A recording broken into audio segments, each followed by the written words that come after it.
Across all history, the truly strong remain shrouded deep in darkness, hidden from society. They carefully erase all traces of their existence, so that when later generations look back on history, it is as if they were never there. But sometimes, even the most perfect plans to erase one's tracks leave unexpected loose ends. This tome was one of those loose ends, left behind in charred ruins. What secrets lie within?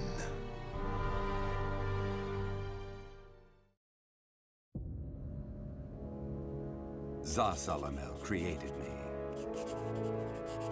A banal way to begin a tome, but writing down one's own history in a book is strange enough to begin with. I began writing this as an indulgent pastime, so I may as well enjoy myself. Now, about the cursed sword known as Soul Edge. I intend to record its secrets in this very tome. However, I must exercise caution. A fitting end awaits all who seek the cursed sword. Some may laugh and call this an exaggeration. Should anyone who has held that sword ever read this tome, though, I'm certain they'll agree with me. The origin of Soul Edge is a mystery. Legend says it was once an ordinary sword, void of any power. But after fighting on countless battlefields, it gathered a great deal of negative power, until a curse fell upon it. That much is true.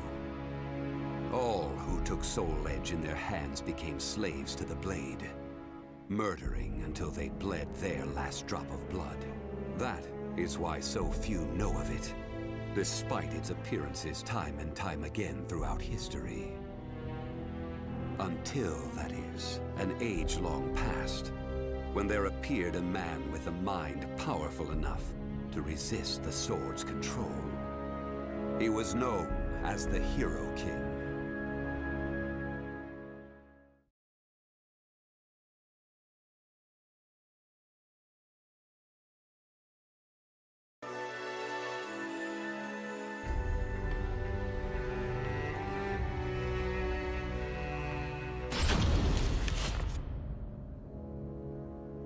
In that ancient age, great change came only through war.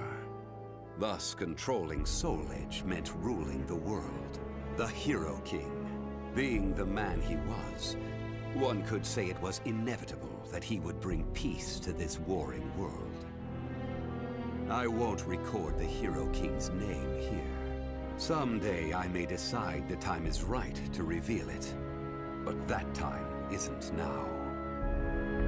It is said the Hero King lost Soul Edge due to his jealous son. After the Hero King killed his son, the spirit sword Soul Calibur was born from the remnants of the cursed sword. Indeed, the cursed sword and the spirit sword both come from the very same steel. While the name Soul Edge is known to a select few, the name Soul Calibur is known to almost no one. There is a reason the spirit sword was never revealed to the world. Some say the Hero King created the spirit sword, but the truth is that the Hero King risked his life and failed. Those who would carry on the dead king's wish and perfect Soul Calibur were to come later. They were known as the guardians of the spirit sword. Like a thief in the night, they took the spirit sword and withdrew into the dark recesses of history. They told others of the Hero King's spirit sword, and that they were going into hiding to both prevent Soul Calibur from being used for evil, and to prepare for the threat of Soul Edge.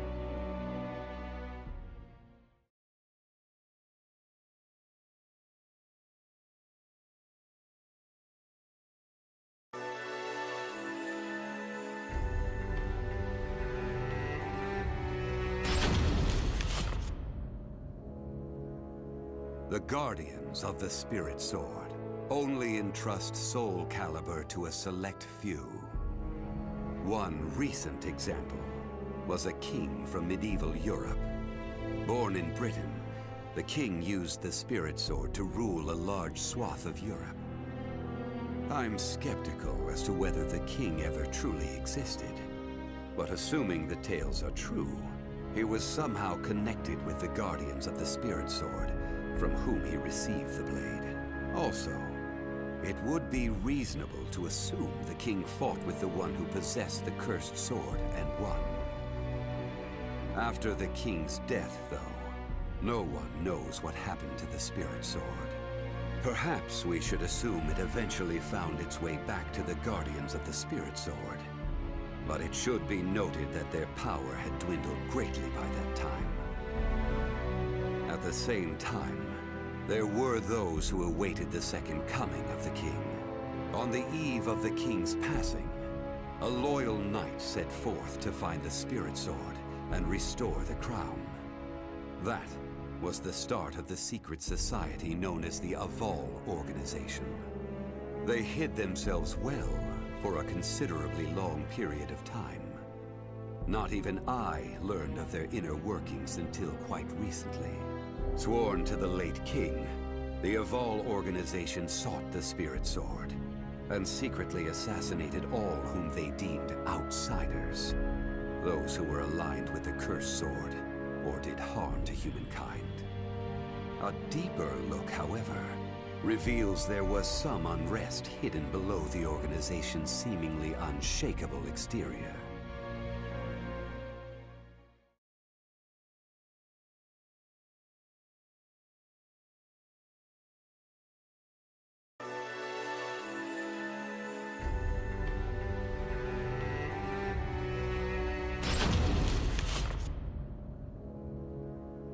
After slumbering in the shadows of history, Soul Edge was awakened by the pirate Cervantes de Leon.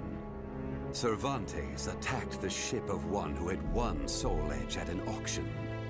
He stole the cursed sword and became its puppet. Soul Edge changes its form depending on its wielder. When Cervantes took up the cursed sword, it transformed into two blades. And after nearly 30 years of slumber, it caused that terrible catastrophe. Cervantes and the cursed sword were defeated by a female warrior, and one of the blades was destroyed. Shattering without coming in contact with the spirit sword was a first for Soul Edge. Immediately afterwards, the evil seed occurred. The evil within Soul Edge was unleashed upon the entire world. Why did the evil seed occur? What havoc did it wreak where it landed? Not even I have any way of discerning this. But one thing is certain. Ever since that day, the cursed sword's malfested kin have been swiftly multiplying. What does it mean to be malfested? It's extremely hard to define, for the resulting phenomena are so varied. There are those who undergo monstrous transformations, while others look no different from ordinary humans at first glance. In addition to humans, some animals have experienced transformations as well. Common traits of the malfested include heightened fighting instincts and violent tendencies. Some become beasts, hungry only for slaughter, while others use strategy to entrap powerful foes. But they all slip into towns and cities, seeking blood under the cover of darkness. Some time after the evil seed, the Azure Knight Nightmare appeared. Rumors said he possessed Soul Edge, and his string of indiscriminate murder seemed to agree with this. Personally, I was also interested in discovering this knight's true identity. I then received news that the Aval organization had encountered him and were defeated. It intrigued me that there seemed to be someone in their organization deeply interested in the evil seed.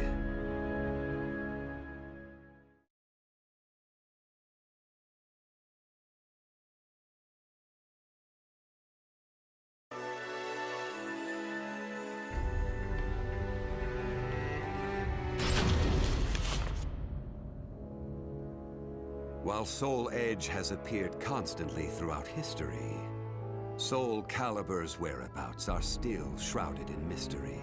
In time, I lost interest and gave up trying to search for any traces of it. But after resuming my search later, I found that it had been taken to a temple in the east at some point.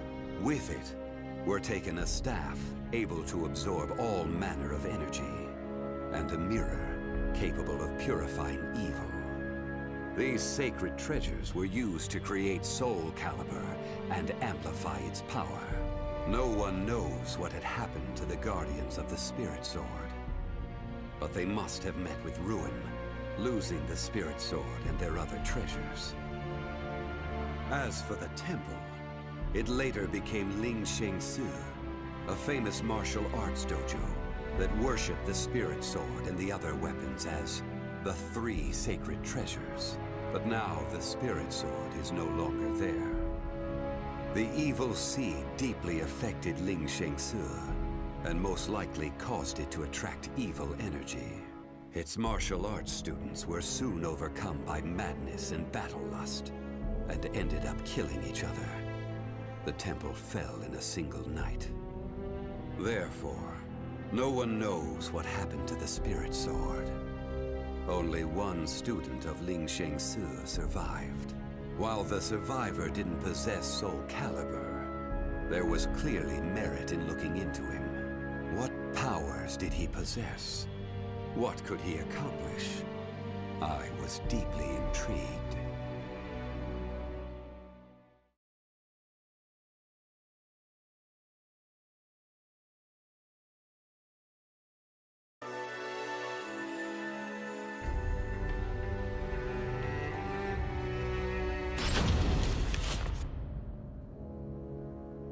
I only started writing this tome as a pastime, but in order to give it a clear perspective, I must reveal my identity. I was once one of the Guardians of the Spirit Sword. The precepts of the Guardians were very strict, one of which stated no Guardian may ever touch Soul Calibur. But in my younger days, I failed to properly suppress my urges.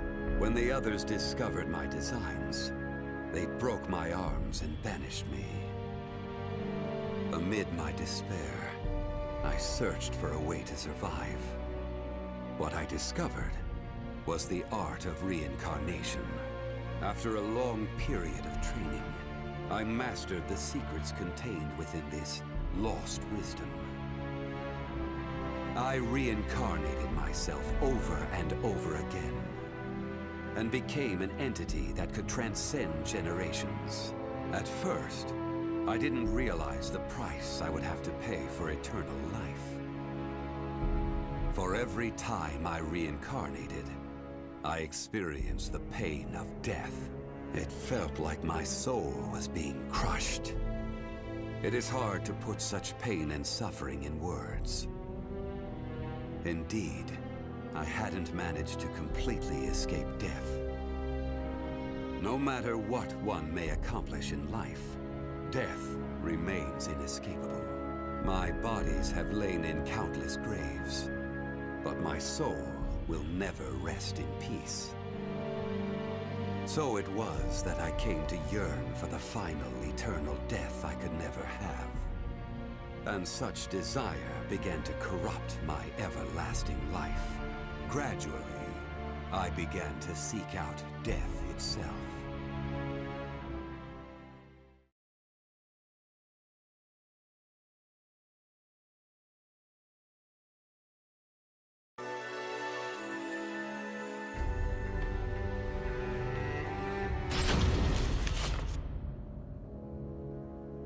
That was 1,000 years ago. My desire for death was at its peak. That longing for true death led me to even take hold of Soul Edge. Wisdom, power, battle lust. In those days, I felt I could do anything. But when it was over, I was forced to confront just how prideful I had been. As a puppet of the cursed sword, I kept fighting to my last breath. And for what? I fought in an age of endless war that spanned the world, all to establish a certain dynasty. That is all I'll say on the matter. I've lived as every type of person. Old, young, man, woman. But I've never felt as much joy as when I wielded that power. However, not even the cursed sword could free me from the chains of samsara. And so I died, and was born again into this world.